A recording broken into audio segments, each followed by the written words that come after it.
Fragments of Silicon will continue in spite of any failures.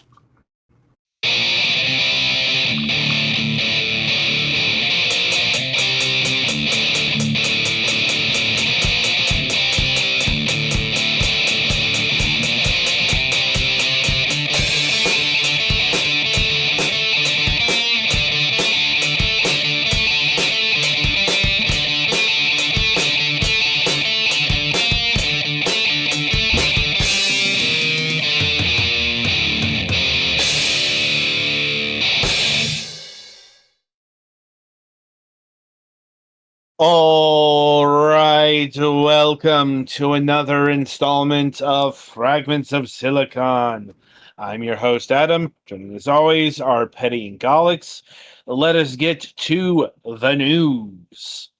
Golix, why don't you start us off this week? So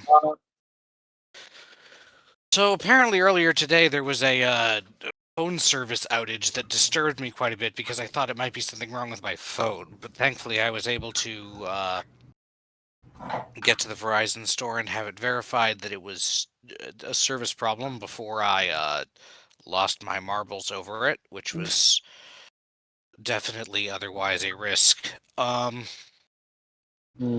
see. Otherwise, life has not been too exciting. I guess we had a radiator leak earlier today that Mom had to move a bunch of stuff around to fix, or rather to stop. So add that to the list of annoying house problems going on. But we did get the light fixed, and the heater hasn't been misbehaving too much. And we don't think that was related at all to the radiator thing. It was probably just a separate pipe inside the radiator thing. Did not get a ton of feedback anywhere I asked about for the model kit photo things that I was thinking of, so I have temporarily shelved that project and progressed on to the next model I'm working on, which is the Gundam Calibarn. And we will see how this goes, because my mom has brought up complaints about how big the board that I use is and how much space it takes up, so we'll figure it out. In the meantime, I can probably put stuff away in a different way. Video game wise, I've still been playing Super Robot Wars Y. And one of a VTuber I follow has been doing Kirby Air Riders, and they were having a community night, so that got me off my butt to actually start Kirby Air Riders and play it a decent amount. And I've been having fun with that, although it's definitely more fun when you're playing with other people than when you're playing alone, which, yeah, there's online randoms, but part of it is like being social about it, and also I'm not actually what you'd call good, especially since I never actually played the GameCube one, so... But yeah, that is pretty much what's up on my end. Oh, Petty, your go. Well, I guess the big thing is I now have new glasses. Yay! So yeah, I've been needing to get glasses since like over a year and a half ago. But when they finally had an appointment for me, it was back in October. Guess what else I was dealing with in October? I don't have to guess. Another eye problem? Yeah, my eye was horribly fucked up. But that is sorted now, so I now have new glasses. They look pretty similar to the ones I had before, and luckily they were able to get me the photo gray transition lenses, because I have grown to attach to mine. So hopefully it doesn't take me another almost 3.5 years to see the optometrist again. Mm. We are still. Does your Hmm? does your insurance cover eye exams? They cover eye exams every 2 years and glasses every 2 years, so we try to do them around the same time. It was just the first year, the first extra year was just my optometrist was. I think they had a new doctor and they didn't have Medicaid yet. So I had to wait for that to get sorted out before we could start going there again. Or we'd have to take an hour trip to Kansas City. And that's not fun. But yeah, that's all sorted now. I have new glasses. And then as far as other things, we are looking about seeing to go to a Beyblade tournament in Kansas City sometime in the near future. The only issue with that is they do those on Sundays. For reviews, it's not going to be a problem, but we usually also do grocery shopping on Sundays. So it's more of seeing about if we can get the grocery shopping done on the Saturday before, so then we can head to Kansas City and spend the day there instead of trying to get up very early on Sunday, grocery shop, and then I have to go to Kansas City. So hopefully we can get that schedulingly worked out. Hopefully it's fun, but that's just one of those we'll have to see. I'm also looking into like a cart or some shelving to put some of my Beyblade stuff on to kind of keep it organized. I ended up getting like a couple basically like tackle boxes to help put some of my parts that I don't use as much in to, so I'm not tripping over tops everywhere. Here's a So, weird question. hmm. How long ago from are Beyblades legal? These are from the tournament I'm going to is only the X era. So like Okay, so from they burst. do have like rotating formats of you can't use the friggin' metal fight ones Yeah, from yeah. Though whenever. some places do have classic era tournaments.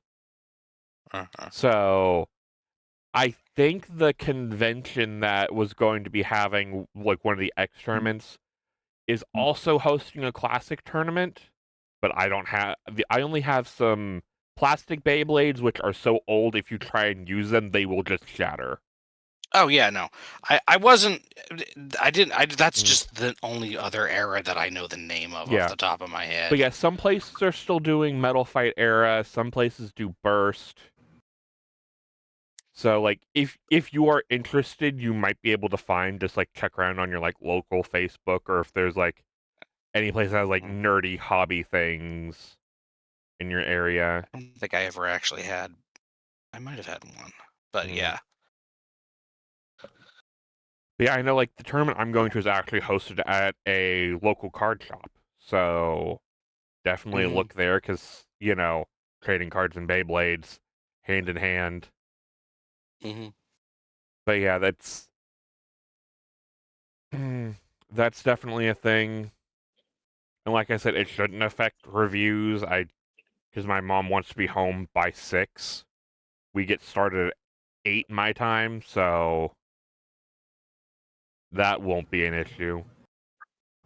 That's Uh, good. as far as gaming wise, I did end up picking up the new Beyblade game on Steam, Evo Battle, because it was on sale, and I figured, sure, why not? So that's been it's all right, but I kind of wish I could have got it on Switch or it was available to work on Steam Deck. Right now it does not, but it's definitely one of those games that is probably more fun to play in a portable format where you can just chew through a couple battles, put the game to sleep and go about your merry way. Though it at least works fine with remote play on my phone, so... And I have one of those, like, Xbox controller grip things, so I'm not trying to touch screen it. But yeah, all in all, things have been fairly quiet over here. Just kind of planning for specifically the bathroom remodel once the loan paperwork gets all sorted out. So that's gonna be fun. But yeah, I think that's it from me. Okay. All right. Well, I guess it's my turn. Mhm. I guess first a programming note, like sorta. I not this program, but MSP. Yeah. But it's just gonna have a lack of a host this week, due to circumstances beyond his control. hmm Um, I forget, like, has he talked about the generator story yet? He did. He I talked think about how he so. hurt his back. Yeah, but that's actually not what's keeping him out of action this week. Apparently, another round of gotta pay the bills is catching up to him, Yep. and combined with a poor payout last night. So he's got to make up the traction. Yep. Like, Because you can't sell yours or anybody else's kidneys legally. right. Anyway, putting that aside, let's see. This week, got a haircut. Um, it's been a few months since the last one. I'm like, I guess it's nice that the hairline hasn't receded so much that I still need haircuts. hmm I mean, genetics can be painful sometimes. That is one of the things I like about being a ginger. It's very unlikely I'll go bald. It's not so much that I'm going bald in, like, it's just the hairline's receding. Mm, Like, uh, nothing from the top is gone. right.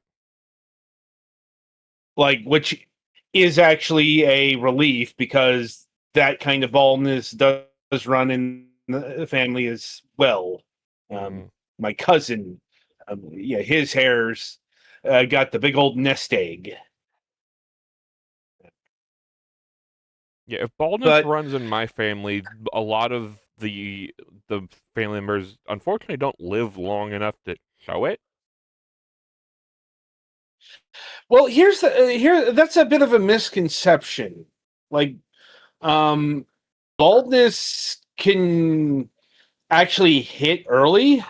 Mm. Like, I actually knew a kid in high school who had a receding hairline. Well, I mean like younger baldness. Like none of them started getting bald young, but we don't know if they if you'd end up getting bald Right. later in life. Let's see. Um, anyway, also, uh, mother is sick with a, she calls it the flu, but I'm like, it's not the flu. It's just a chest cold, but she insists on like calling it an upper respiratory infection. Like, I mean, it could very, be the flu. I guess, but she's not running a fever, Mm. so Fair enough. that makes me think it's less the flu. And thankfully, that just means I have to run some things for her, not like have to cart her around or anything like when she got her foot infection. Right. That was unpleasant. Like, uh, let's see. In terms of gaming, trying to find a new mainline game. Tried out Proteus the other day. I wanted to stick with that until I got to the save structure. It's entirely checkpoint paced, and you can't save until you Ew. complete a level. And it's like took me about 45 minutes to complete a level, and then I had to do the level over again because I was going to joke. It's almost like this is something that we have mastered like decades ago. it's a boomer shooter, so they should know better. Mm-hmm. Doom and Wolfenstein are that's a literally genre right where there. we've had that's a genre where there's been literal at-will saves literally since the inception of the genre. Yes.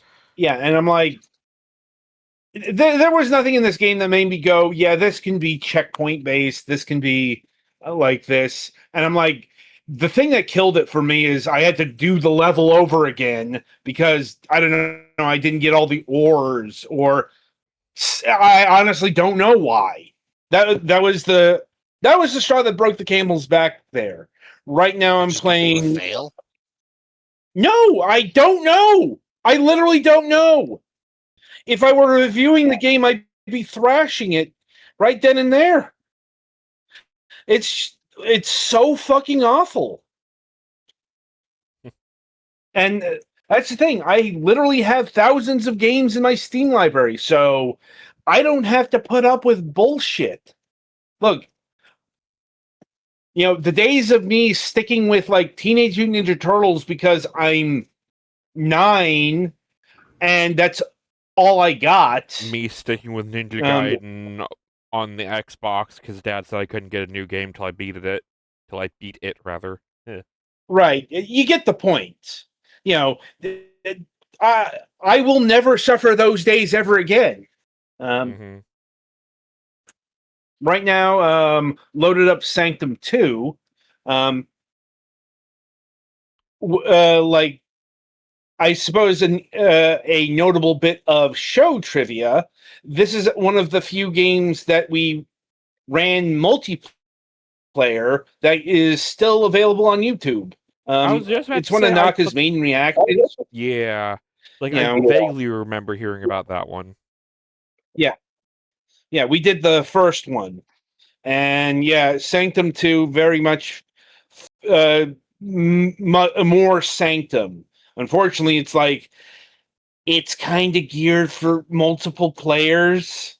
One of those games. So I'm probably going to be dropping it here. Because, I mean, that was the kind of thing with the first game, from what I remember. Like, it's 4-player co-op, and it's kind of geared in that direction.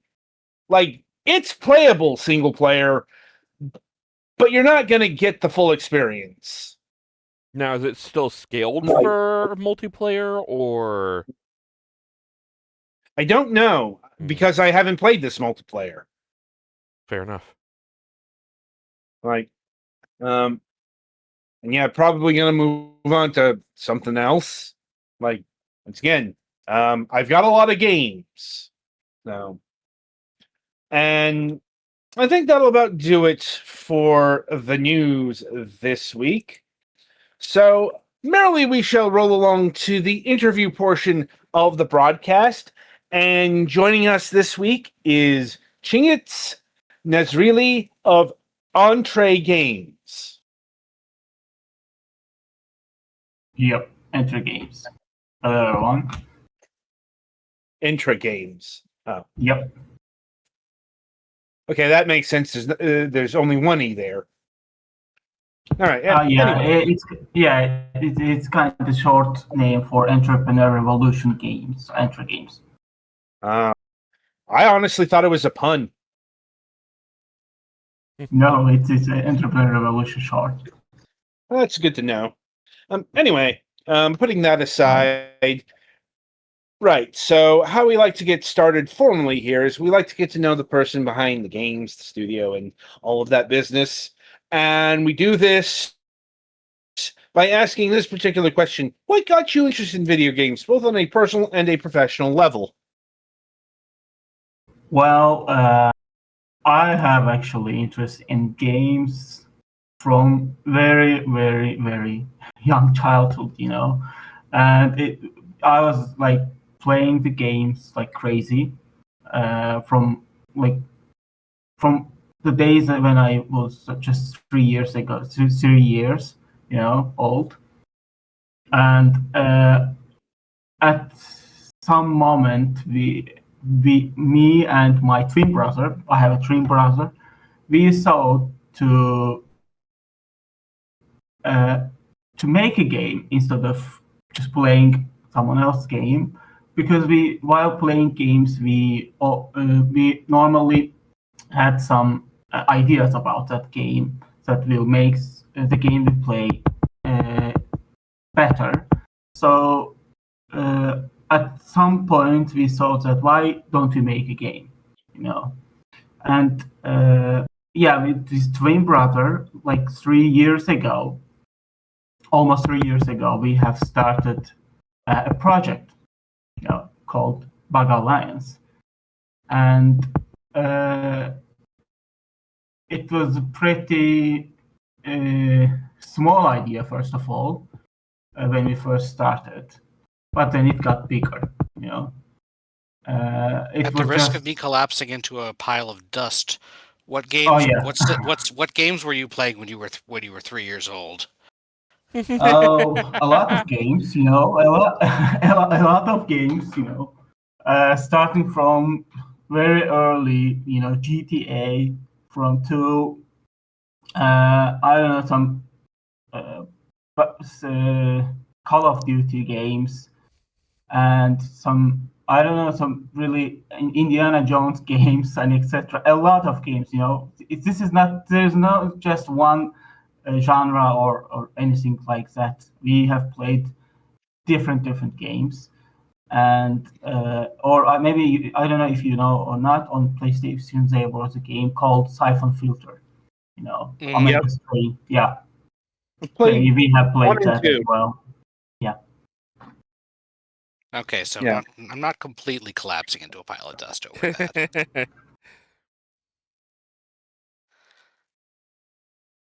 Yeah. All right. Anyway, so at what point did the game become, how do I put this, commercialized? Commercialized. Well, it's first of all, actually, let me explain one thing, that currently it's actually not commercialized. We have, like 2-3 months ago, we had almost finished everything on Bug Alliance. Everything we planned, but then we attended a conference, or let's say an event, the game event, Okay. and we just we presented our games there, and we got a lot of feedback, harsh feedback. So, it was some kind of good for us, because harsh feedbacks are always good feedbacks, because it makes your game better. Instead of just getting that harsh feedback on Steam before release, it's better to get on some event or anything like that, or a playtest.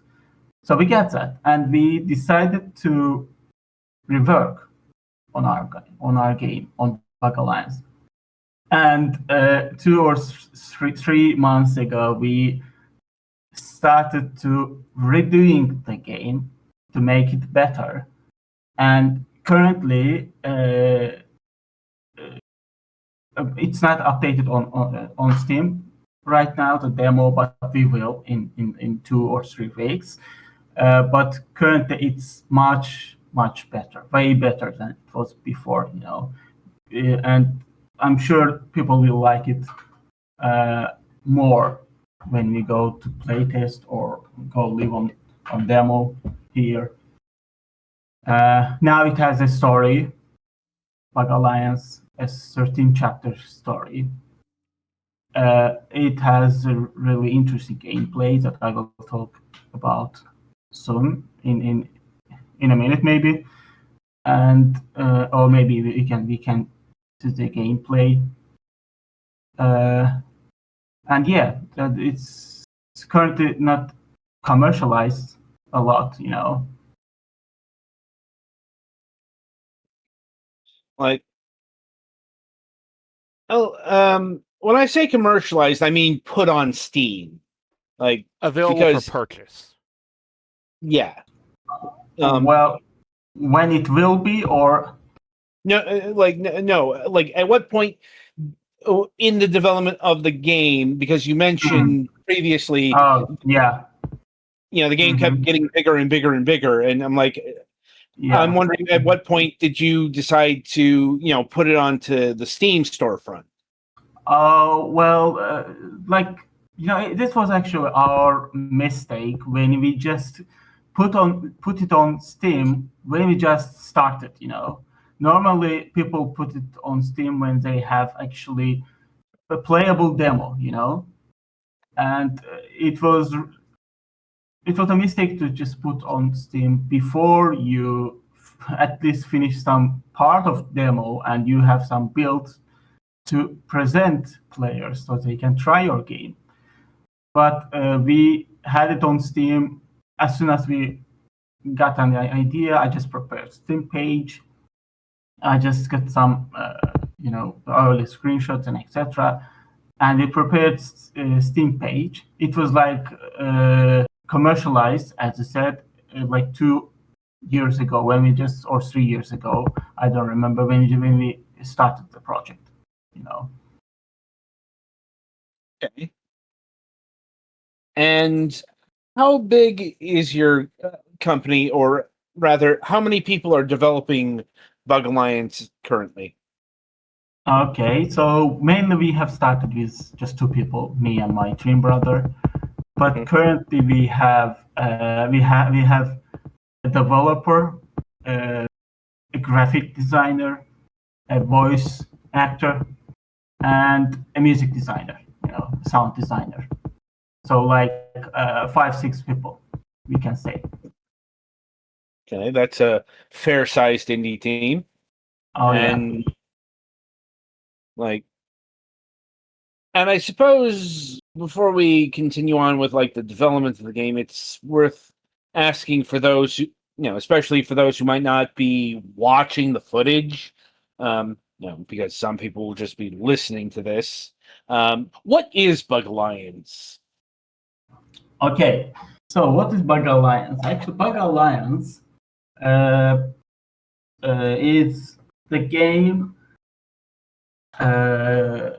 where we focus, currently in our nowadays Earth, the Earth is decaying, the forests, the people, the food, the water, and etc. They are all decaying, and they are getting lower and lower day by day. This is a critical situation for the population. So we just wanted to focus on it and to tell players how bad it can be if the Earth continues decay like this. So the story is about the human, the population on Earth, getting starved. They're getting almost out of water. They're getting starved. There's no food, no forest, no almost no animals, and etc. So, what is the thing that more than anyone, anything in this world, in the count, is bugs? The insects. There are billions of insect types, billions of trillions of insects in our world. So humanity decided to feed on them, and they started to genetically engineer insects so they can grow bigger, so the food will be bigger. And this is actually the point when humanity fucked up, So they made insects, bugs, mutate, and the mutation got in serious situation where bugs mutated like humanoids, and they started to, as people, humanity was using them as slaves as well as food and etc. They got enough, the bugs. So they started to fight back, and they fight back the humanity. As humanity was less than the bugs in count, they lost the war against the nature, the humanity. So they needed to get the fuck out from the earth, the last humanity who left. And the earth is now captured by insects. So the day by day, earth started to recover because there's no humanity on earth, and insects started to started an alliance and started a colony on a continent called Volukris. But this is not the only creatures that got evolved and mutated. Down on under Earth, also mutated the creatures called worms. And this is this part where the main story starts, actually. So the Bug Alliance is the game that consists of 13 chapters. It's an action roguelite game where players will play a main mode, which is called Onslaught mode. This is kind of like a roguelike survival, like vampire survivors, like Protector, like etc. So it's like a wave survival. So there will be 13 maps, which is 13 chapters. Players will have to finish maps on hard to unlock the story. And also, if they finish on extreme, they will unlock a new mod called Chaos Search. The main part of the game, the main uniqueness of the game is characters, playable characters. Currently, there are 4 characters, each with unique weapons and abilities, skills, passives, and etc. So while you play, as in usual roguelike games, when you level up, you just get upgrade cards, and you you can create your build in this game. And in Bug Alliance, each character has its own build combinations because every character is unique. None of them is the same, and players can create thousands of builds with just one character. And in Chaos Search mode, it's like an endless version of the maps. We can talk about it when you open the Chaos Search gameplay, or we can watch it later. I mean, it's playing right now. Yeah, I think I'm in the chaos mode right now. Okay, great. The Chaos Search is actually, as I said, it's an endless version of any map that you play. And here, there's a chaos power on the left side. As you kill enemies, the chaos bar gets filled, and in the end, chaos level increases. At every time it increases, you have to fight with the boss. So when you fight back the boss, when you kill the boss, chaos level increases to another level, to 3, to 4, to 5, and etc. It's endless. And you have to select a curse every time you kill a boss. So it's curse is like, it's a negative effect. So it kind of will make the game more challenging. It depends on which card you choose currently. It depends on you, on player. So there are 3 curse cards, and you have to select one of them, whichever fits you, whichever hurts you lesser than others. So you select it, and you continue playing until the end. The more you play, the more you survive, the more content you unlock, like new characters, new maps, and challenges, achievements, and etc. Apparently, while you play the Chaos Surge, merchant appears there, and you can buy some items and potions, some upgrades, some extra power on with merchant, and there's a currency that you collect while you kill, and you can spend that currency with merchant that apparently appears while you play the Chaos Surge. So Chaos Surge is actually, as I said, it's an extra mode for each map after you finish, after you unlock the chapters with each map.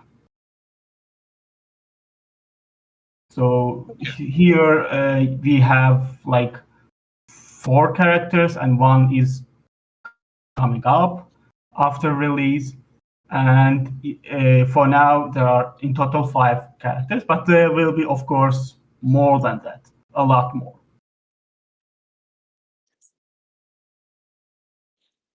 I suppose it's worth asking how extensive the post-release roadmap is going to be. And for that matter, are we talking like early access release or 1.0 release? We are thinking of early access release, actually. It's like we plan it. I don't know if everything goes well. We plan it on like April this year, the early access. And if there's no any issues or something like that, if everything goes smooth, we plan it on April, and we plan to release it in early access first of all. I think it will be better for us to collect feedback from people before the full release. So the price, as maybe you can see from Steam page, it's just $3. And there will be, of course, discount when it's released.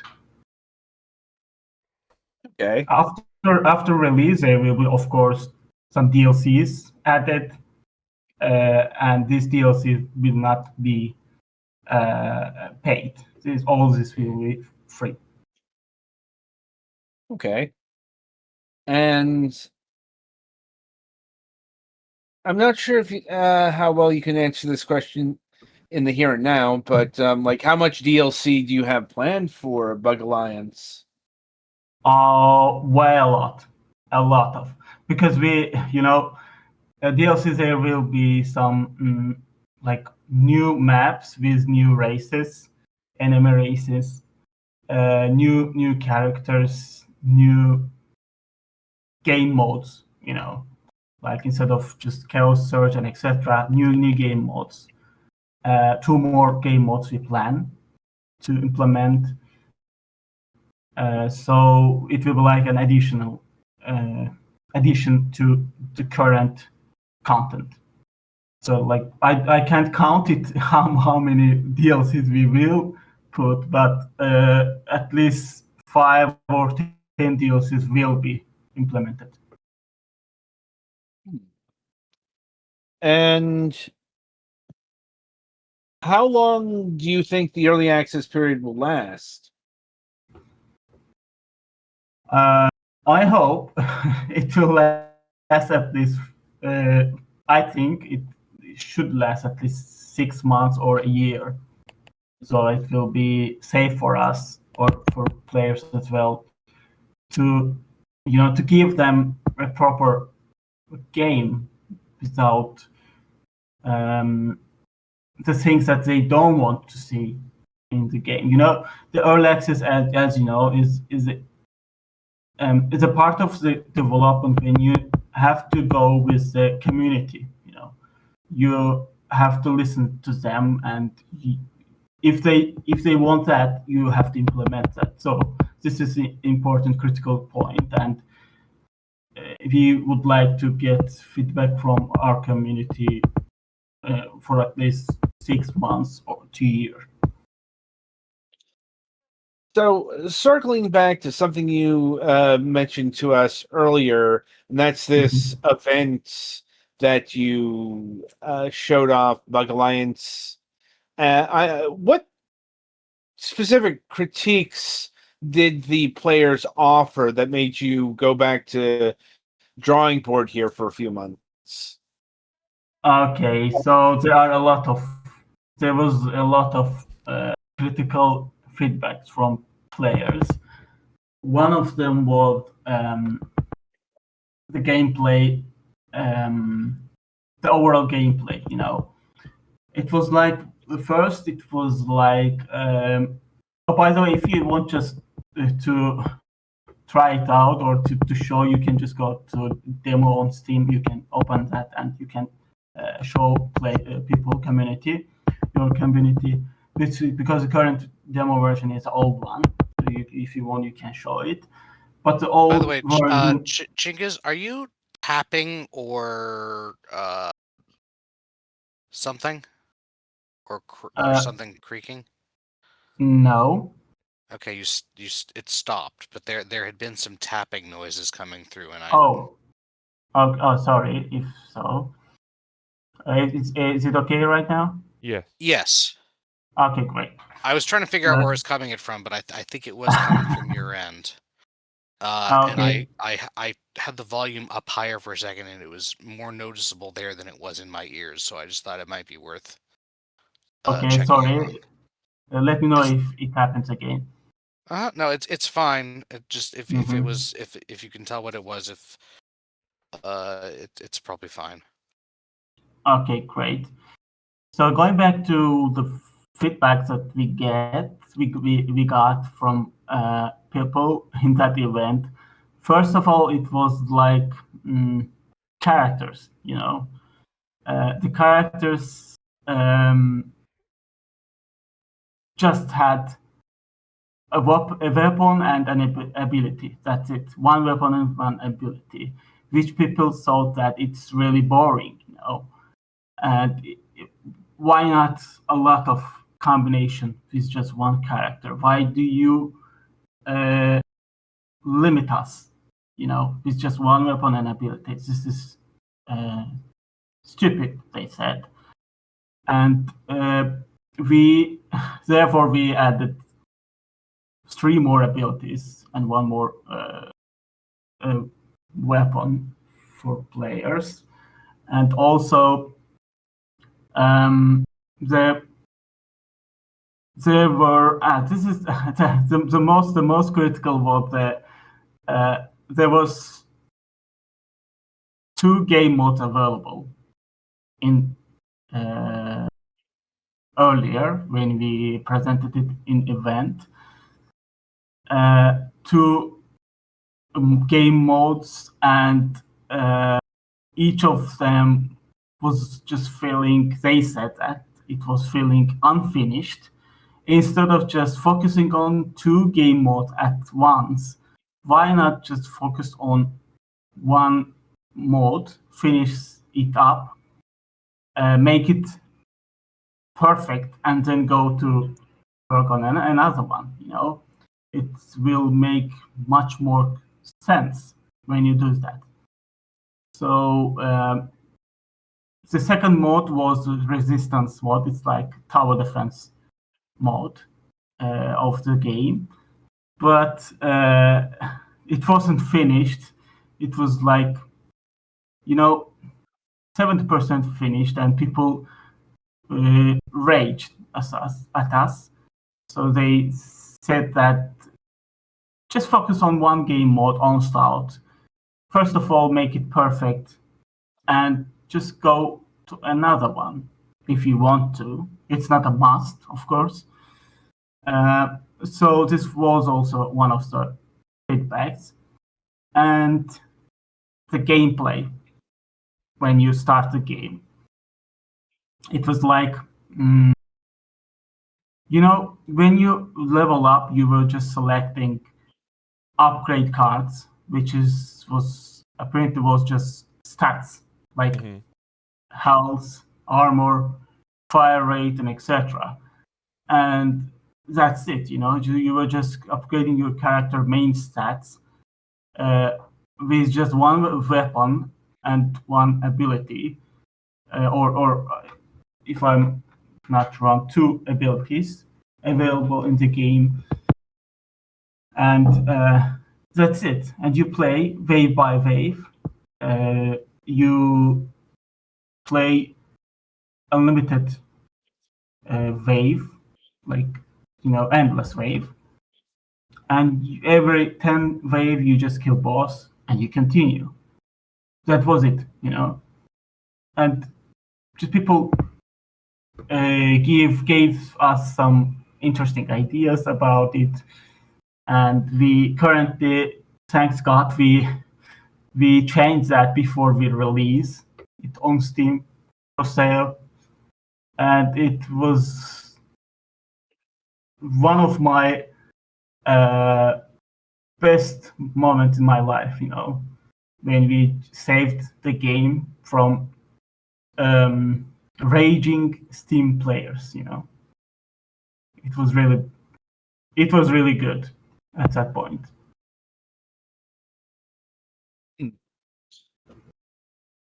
And are you looking to launch on PC only, or are you aiming for consoles as well?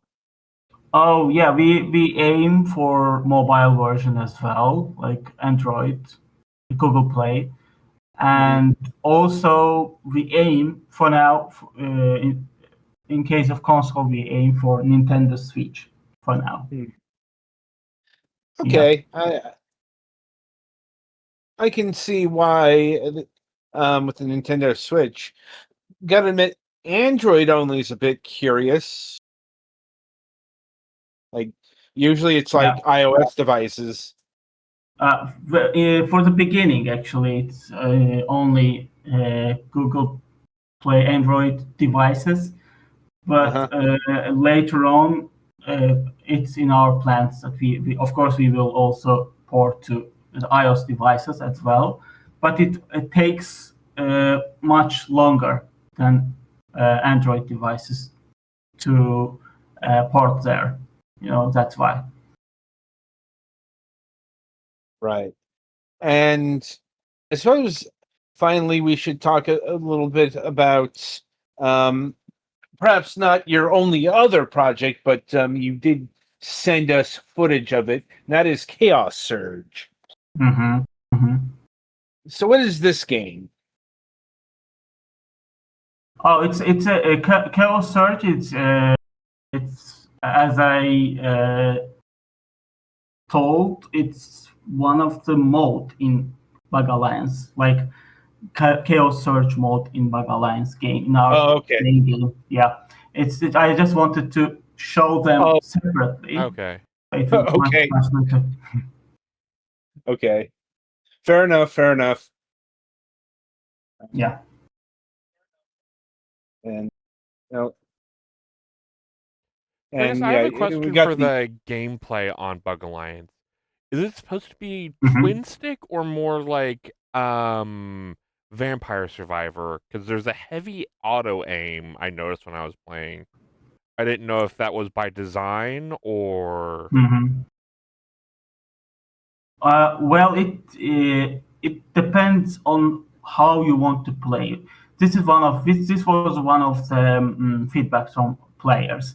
Some of them wanted to constantly auto aim and just move and shoot. Just like in Vampire Survival. But some of them wanted to just aim, as they want. Yeah. Like Just like say me. a more traditional twin stick shooter. Yeah. So we just wanted to implement that on player choice. So if you just press Alt on keyboard, you can just turn it off or turn it on the auto aim, and it's actually not the same, almost the same in Vampire Survivors. You not only move, you can move and you can shoot whenever you want, or you can dash also. So when you dash, there's a slow mo time when you dash. Yeah, it's much more active, not just like passive walking and shooting. Fair enough. Right then. So I think I've run through my gamut of questions. Anything further from you two? I think I'm good. Yeah, not that I can think of. At least not off the top of my head. Fair enough.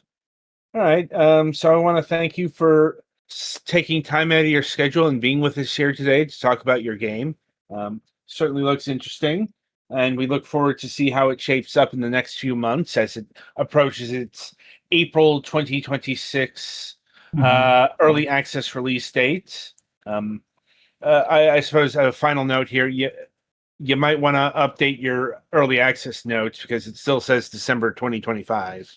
Oh yeah. We will. We have recently changed the Steam page. Actually, updated. I mean, the Steam page description, etc. Yeah, we will do that. Thank you for reminding, by the way. I guess a real quick bug I noticed. I have an ultra wide display, and it was shoving the bars off out of the bounding box it had, and they weren't lining up to where they should be. So I think it's just an ultra wide issue, but it's one of those things that it can be solved. Just wanted to let you guys know on that.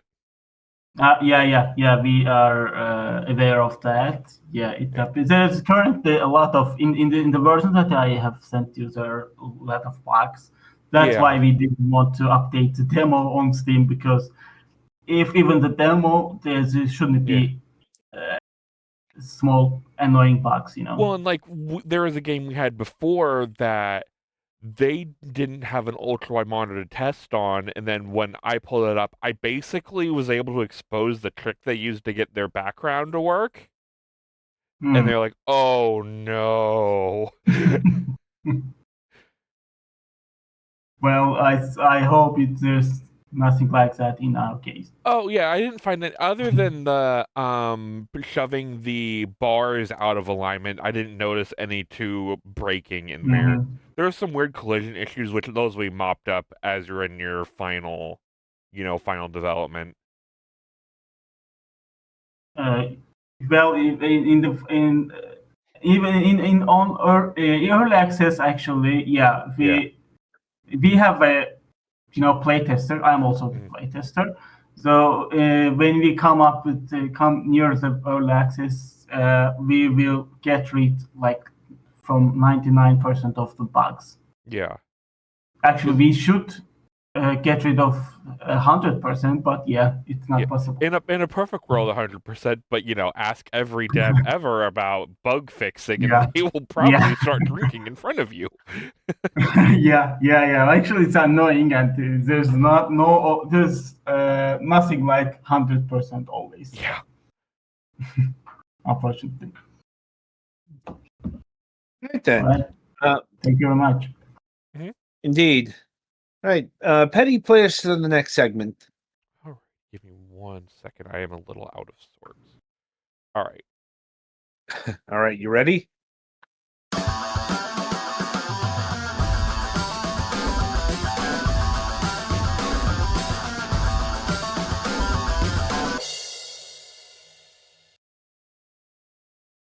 All right. So welcome to the topic of discussion. So this week, Petty really, really, really wanted to talk about GameStop. So I'll let him intro this. All right. All right, helps if I switch back to the proper voice channel. But yes, as I alluded to in my news last week, we lost our only 2 GameStops last week.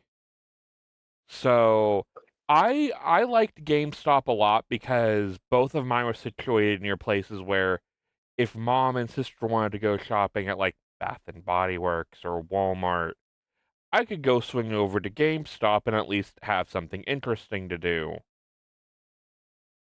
And like, I know I can get games online. It was never about buying games. It was more looking around, see what's up, maybe chat with the dude at the counter about what's new. The community aspect of it that isn't just reading somebody else's review online.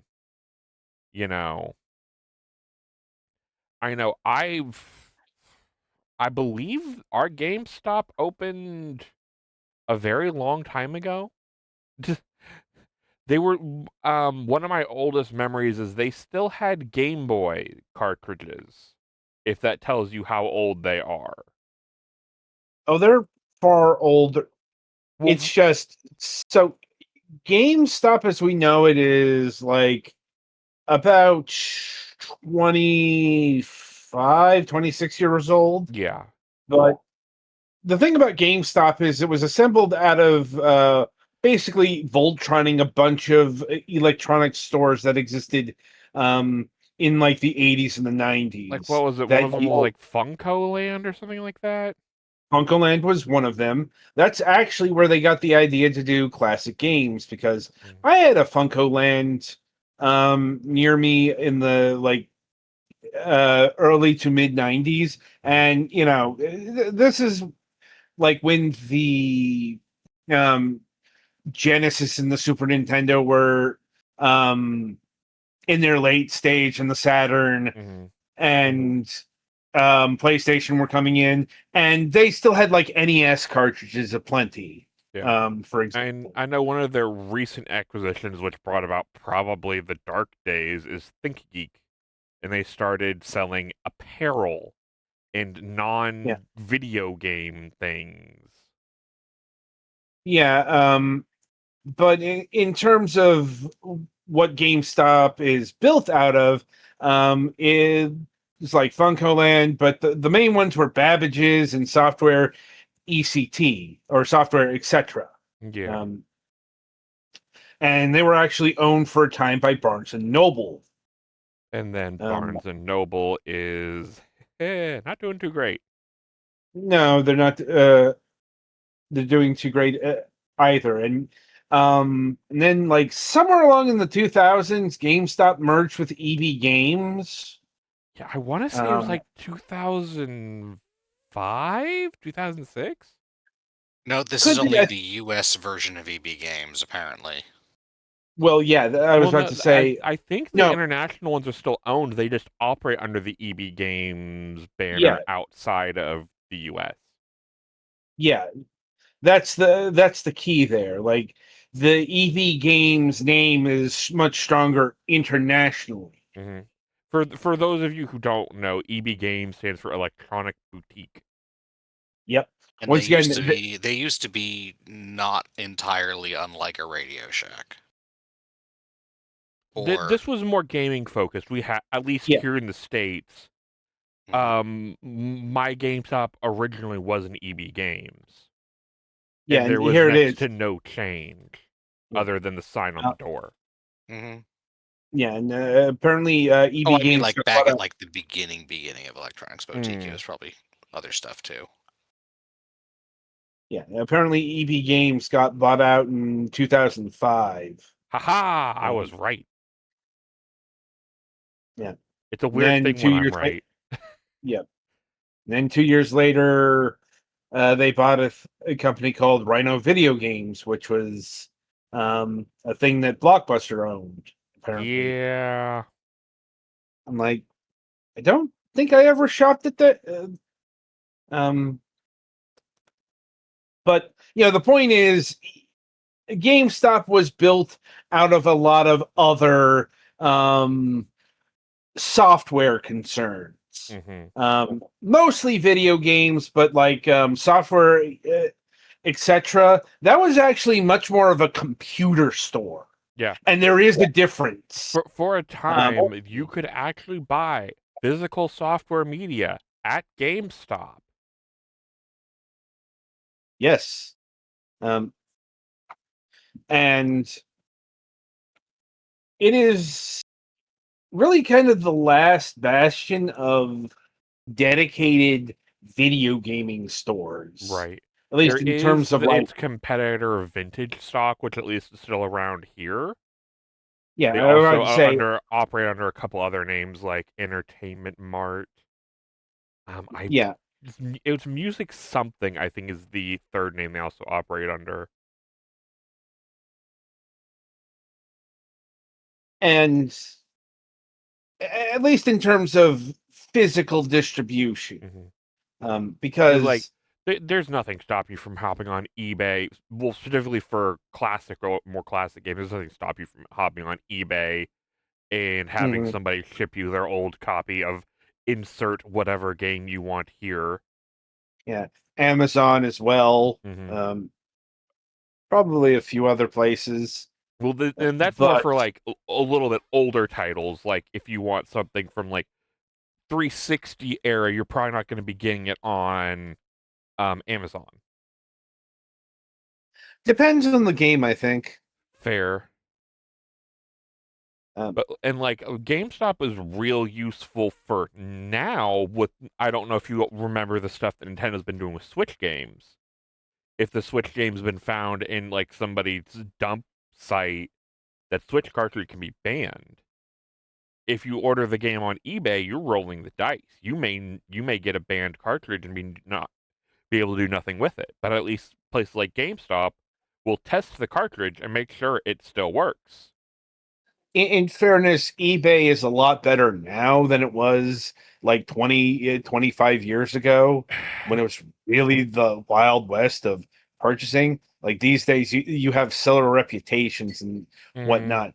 Like, getting a fraudulent purchase on eBay is a lot less of an occurrence. Like, eBay wouldn't be in the position that it is if that was still tolerated. Well, I'd say I've heard some horror stories that sometimes it's a pain to get your money back if you get the game. Obviously, if the game doesn't show up or it's just totally wrong, like wrong game, it's a lot easier to. But like, if it's the right game, it's just banned. It's a little harder, from what I've heard. right. I mean, admittedly, I've never ever had the desire to use eBay. Yeah. So, yeah. But let's be honest here. The real thing that has been decaying not just GameStop, but all of retail is digital distribution. And especially there are heavy rumors suggesting the next generation of game consoles may not even have a physical media drive. I mean, game consoles are at least the ones from Microsoft and Sony. Like, I really think Nintendo will be the last to give that up, and a lot of it does have to do with the fact that Nintendo, even more so than Sony, is very Japan centric. Right.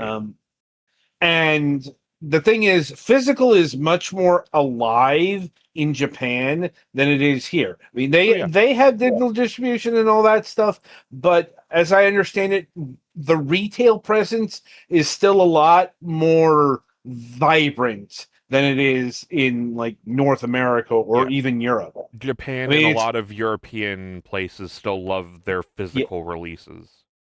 Yeah, like to wit, in terms of like physical goods distribution, we will get a code, Europe will get a box, and Japan will get an actual physical product. But that's getting That's the topic for another topic of discussion. Because the ultimate point here is GameStop's business has been eroding for about 15 or so years. Yeah, Like, pretty much since the 360 decided, hey, let's do digital distro, full digital distro. Like, yes, we had Steam before that, but that was only for Valve titles.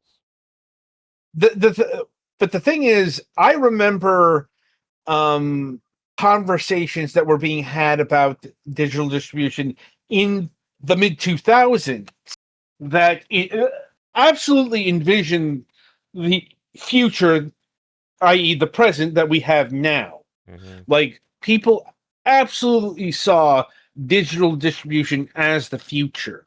And I mean, like, the future I was being told is we would be getting the games would be cheaper online, and we're not getting that future. Well, yeah, that's because the companies have control, and that's also not true because I don't know if you've noticed all of the fucking Steam sales. Like, I mean, on consoles, but back when people were discussing this, I didn't have a powerful PC. I was just a console gamer. right, but GameStop, from what I understand, actually used a lot of its power to try and tamper down digital distribution as much as it could. Well, and there was also a brief soiree in being their own digital distribution platform, and God, did that fail horrifically. It wasn't as brief as you think it was. And I think it's still around. It's just not owned by GameStop anymore. It's got the unfortunate name Gamersgate. But yeah, it's like it existed well before Gamergate. I know it exists before that, but at the same time, yikes. Yeah. Like I said, it's a very unfortunate name. But yeah, Gamersgate is still around. Apparently owned by somebody in Sweden. But yeah, the things you learn. But anyway, this is all ancient history. Recent history, the thing is, you probably know GameStop as one of those meme stocks. You know, like what, 2021, I think. Somewhere in pandemic times, aging like Gen X to elder millennial investors got a serious case of GameStop nostalgia, and then started pumping money into the stock. And it made headlines because of that. By the way, those days are long gone. Oh, yeah. And also, I forget if it was during or after. At some point, GameStop decided to really invest into Funko Pops. Not the company, but just like the main thing they focused on was that Funko trash. And I think part of that was the acquisition of ThinkGeek. Possibly, but also it's because GameStop has been not so much been getting away from games and consoles. It's more gaming has been getting away from GameStop. That's the unfortunate reality of GameStop. They're a relic. Right. They're an antique. And they haven't really done anything to justify their existence in the modern day. Yeah. Like they've tried getting into you can get your gaming controllers now. They I think they owned Toy-Con? Possibly. So the decent third-party controllers. Like I've tried one. I don't own one, but I've tried one and they're all right. They let you hot swap your joystick, so if you like Hall effect sensors, you can get those and they work pretty well on PC.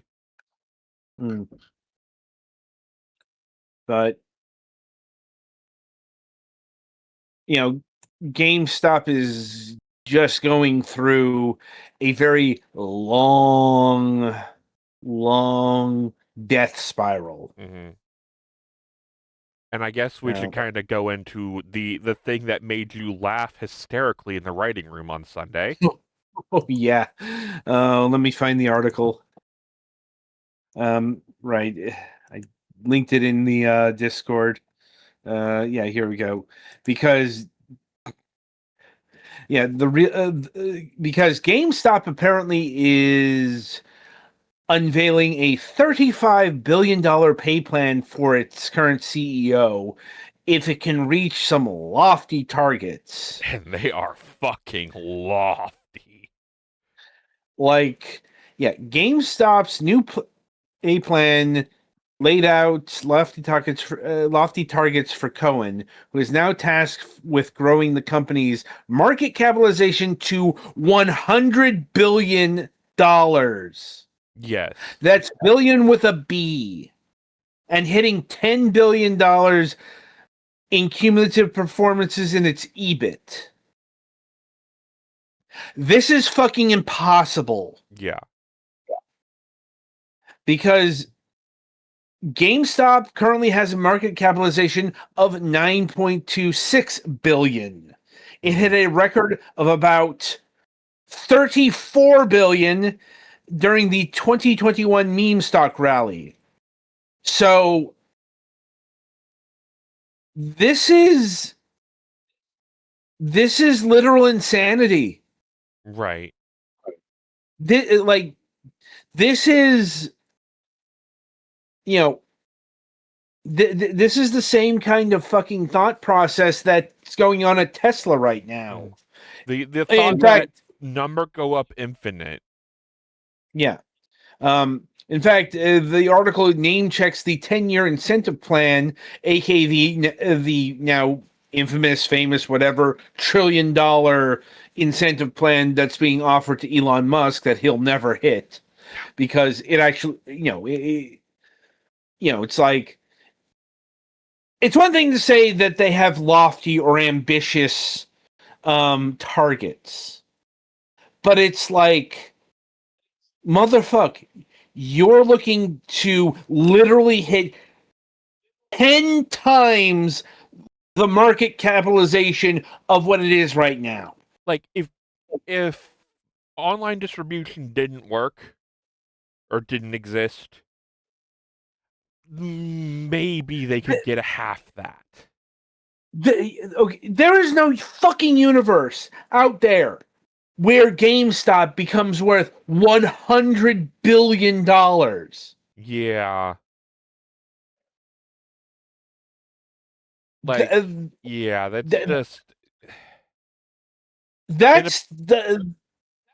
just the Ketchman fuel rantings of a madman. Yeah, and apparently he's not taking a pay. This is the only way he's getting paid is if he hits. There's an incentive step plan on that, so he doesn't have to only hit the 100 billion, but it's still his pay is determined on lofty, and I mean lofty ambitions. Yeah. Well, yeah, the first hurdle is the first tranche is 10% or 20 billion. And once again, and that's still close to what they were at in the meme stock. Yeah, the record is 34 billion. And that was during a meme rally. And there's no way they're going to be hitting even tranche 1 because they have nothing to offer. Yeah. The tranche 1 would be very doable if they didn't have to fight online distribution. Well, that's why they're doing what they're doing right now. Yeah. Because the easiest way to make stock go up is fire people. Yeah. We've seen that time and again. Yep. Fire people And and consolidate onto making people buy stuff online, which at that point, what's the point in going to GameStop? anyway, so we're getting low on time here. Fair, yeah. So to wrap up, we don't know exactly what the damage is yet.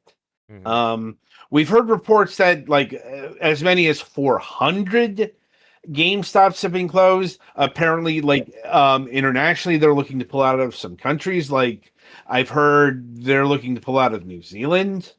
But once again, these are reports. GameStop has actually not been broadcasting their closings yet. Right.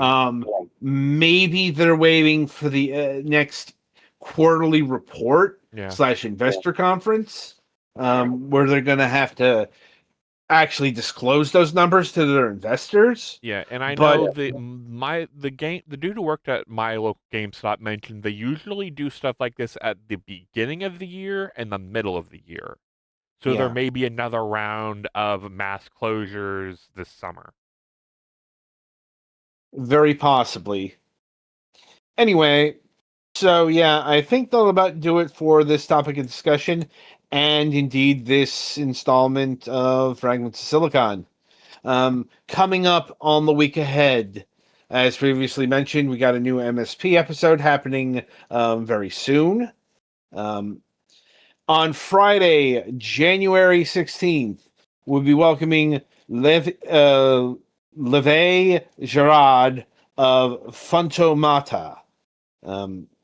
They are the makers of the Asphala adventure game series, of which there's currently 2 installments. So we will be talking about Asphala the Cranky Volcano and Asphala Panic at the Mansion.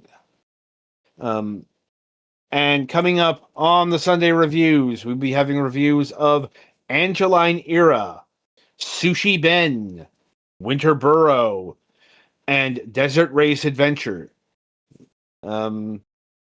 So look forward to those, and until next time, I shall wish you good gaming.